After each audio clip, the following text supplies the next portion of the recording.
Greetings, Andy here again. On this video, I'm covering 6 records I bought over the last sort of couple of months that aren't new releases. So they're not all old. One was originally issued in 1970, so it's very old.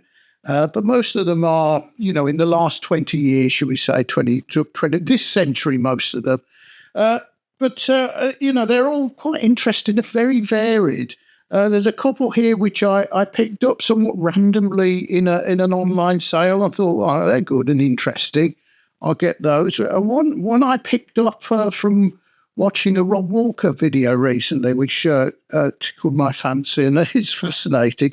And 3 records I got in HMV in the sort of 3 for 50 £5, is it, or 50 quid, whatever it is. And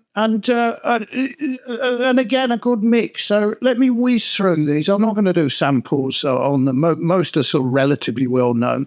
I'm going to start off with a really old one, and it is Caravan, in the Land of the Grey and Pink. And this is this was really cheap online, and I have one Caravan album.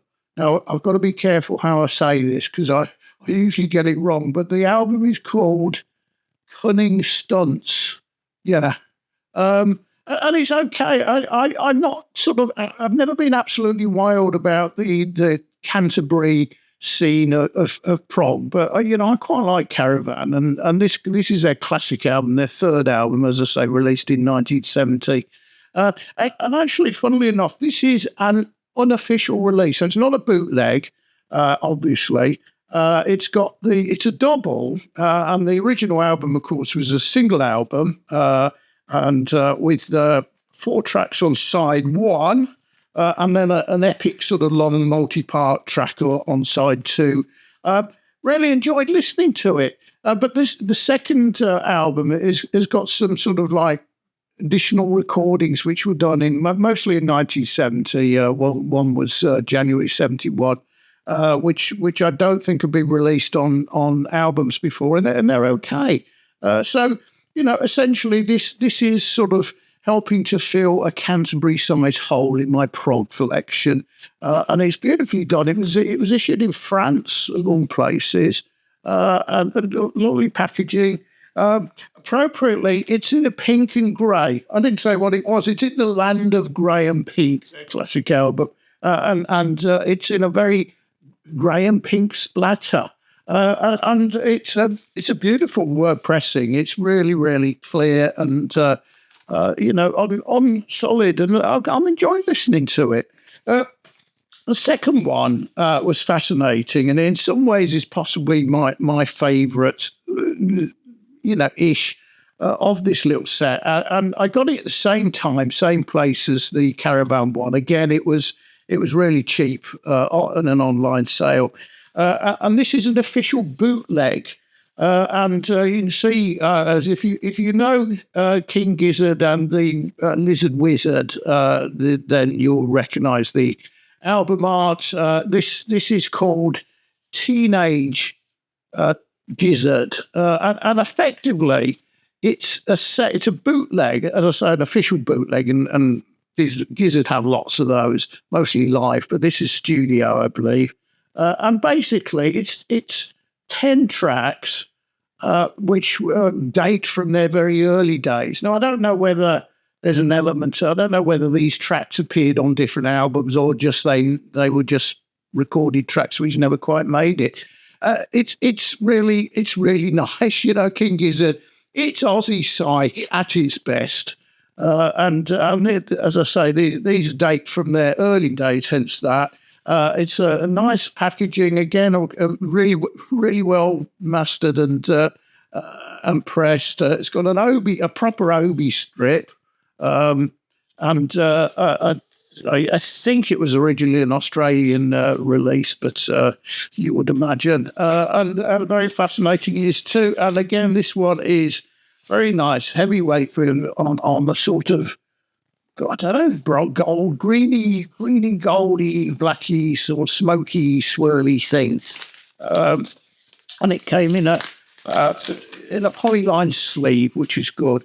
Now, my fascinating one, and I picked this up fairly recently. Rob Walker mentioned that not this particular album, but the series of albums and the band on one of his recent ones. I was absolutely fascinated. So I went and listened to the 4 albums in the series and bought this one, which is the third. And this is a very, very British thing, and it is called, the artist name is called Warrington-Runcorn Newtown Development Plan. And the album, this is, as I say, it's the third one, and I'll explain it a bit. It's called The Nation's Most Central Location. So this is really eccentric. I mean, the music's not eccentric, but the subject is. It's even, it even takes eccentricity as a subject theme far beyond public service broadcasting. There is, on this one, actually, there is a tiny section of a recording like that, but it's not remotely PSP.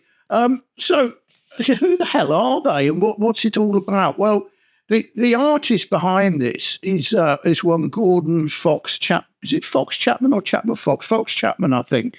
Who's a Lancashire-based producer, musician, and he has taken the theme of a Newtown development plan. So if you're watching this from outside the UK, back in the 60s, the UK decided to develop several around the country, new towns. So these sort of were settled on what were quite small towns or villages, various places, and they planned the development of them into full-blown towns. So there's roundabouts everywhere in all of them, and lots of different places, and they were all properly planned. It wasn't this one we did. I can't quite remember, but I remember in geography when I was at school covering new towns and picking up one of them. So, like all of these, Warrington-Runcorn are sort of 2 towns which sort of connect together. They're in northern Cheshire, so they're sort of, in round terms, they're between Manchester and Liverpool, but just on the south side of the River Mersey and the Manchester Ship Canal, which sort of run between those cities. Over the years, they've developed into quite big towns. And what he's done here, he's taken the original published plan, which was a huge plan, and it's in different sections. Sections on transport. This one's about the transport section, the hubs of where people were living and all sorts of other stuff. And he's basically produced 4 albums so far about it. This is the third. So the most recent one, which was the one Rob showed, was released this year. This was released last year, and then the previous 2 was 2022 and 21. So he's sort of doing one a year. And it's really, really great, really, really good electronic synth music, but not synth pop. It's instrumental, but it's lots of vintage stuff. It reminds me, if I was to describe this, it's a bit like if Vangelis had been part of Tangerine Dream. So that gives you the sense of it. There's sort of, it's got that sort of Vangelis, old synth, what do they call vintage synths going on in there? What sounding like to me, I don't know whether they are. It's absolutely, the music is brilliant. The subject matter is completely bonkers, but, considering it's with the exception of one sample on here, it's all instrumental, and it's really good music instrumental. You would have no connection with the subject area, and there's some great track names here. So, again, apologies if for non-locals, this will mean nothing. So, the opening track is titled "Just Off the M62." Bracket J13 close bracket. So that's the location of this place. The M62 is I mentioned this in the last one, is the motorway which runs east to west or west to east across northern England from the sort of, from Yorkshire past Leeds, past Manchester and to Liverpool. And junction 13 off there is Warrington and Runcorn. So, and there's another one as well. So there's one called Thelwell Viaduct, which is brilliant, which is the large bridge which takes, I think it's the M6, so the main sort of north-south motorway and on the west side of England, across the Manchester Ship Canal and the Mersey River. So it's just totally bonkers, but musically it's brilliant. I sort of listened to all four of them and decided to pick this one. Slightly random. There was just a couple of tracks in there I really liked. I will definitely be trying to check out the other. It wasn't a bad price. It wasn't in a sale, but I was just so intrigued by this. It's right up my street. I love geography, and I love bonkers stuff, and I love Tangerine Dream and Vangelis. So, what could be better? So there you go. The little-known Warrington-Runcorn Newtown Development Plus. And it's very resplendent on a sort of pale blue colour. Now, a few weeks ago, I went into my local town centre, Basingstoke Town Centre, and, despite being a fairly big town, big population-wise, bigger than many sort of county town cities, like Worcester and Hereford and things like that. But there are no independent record stores anywhere nearby. The only one is the large chain HMV, and I sort of pop in there just to see if there's anything of interest. But they always have a 3 for, and I can't remember if it's 3 for £50 or 3 for £55, 55 I think. So I had a rummage in there, and there was 3. I thought, oh yeah, I've got to get these. One is the first one is a Gap. I'm not sure how it is a Gap because I've got a lot of his stuff. And it's Nick Cave and the Bad Seed and his album Ghosteen. He's just produced an album this year in 2024, which is fabulous, which is called Wild God. And this is the preceding one to this. And I don't quite know how I didn't have it. It was released in 2019. I had his previous one to that, Skeleton Trail, I think it was called, which was released in 2016. This, in hindsight, and listening to it now, after Wild God, it sort of sounds as though the two are an evolution from each other. And it very much relates to the death of his teenage son in 2015. Now, I thought the previous album, Skeleton Tree, was a reaction to that, but actually most of that was written beforehand, whereas this is written essentially for it. And it is, this is not an album to listen to when you're feeling down. He doesn't sort of dwell in his grief, but it is all about that. And I think his wife actually sings on one of them. I'm not about her feelings. But it is, it is very touching. It's sort of like if I listen to this and read the lyrics, I do tear up a bit at times. It's a proper double, and it is in 2 parts. It said part 1. So the first LP has 8 tracks on it, 4 on each side, and the second LP only has 3 tracks, but they're 3 long tracks, 2 on side C and 1 on very, very long one on side 2. And Nick Cave himself has said that the 2 parts, the first part are the children and the second part are the adults. And I'm not quite sure I understand what that really means, but there is a noticeable difference between the 2. And it's very touching. In the most recent one, Wild God, I remember what that was called for a minute.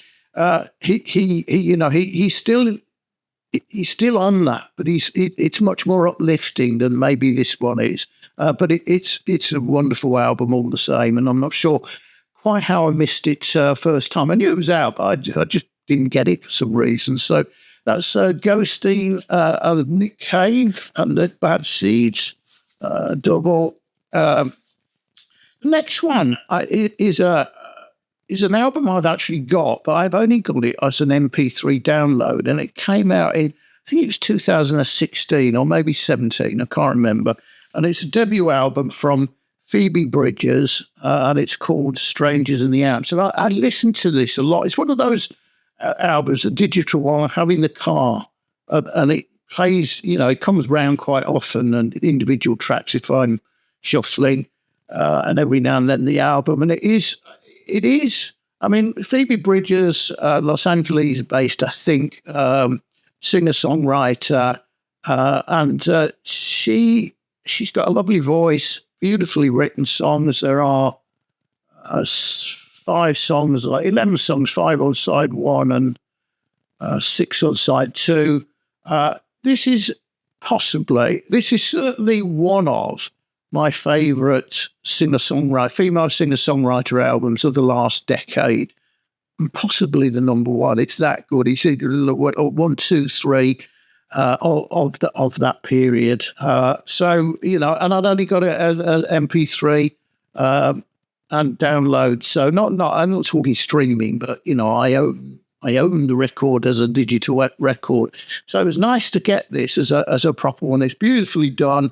There's one track on it, I don't remember which one it is now, which has a vocal from Conor Oberst of Bright Eyes, and that's beautiful. Their voices together really work as a duet. So that's Phoebe Bridgers, Stranger in the Alps. And last but not least, is my favourite album from Goldfrapp, and it's Black Cherry. So this was originally released in 2003.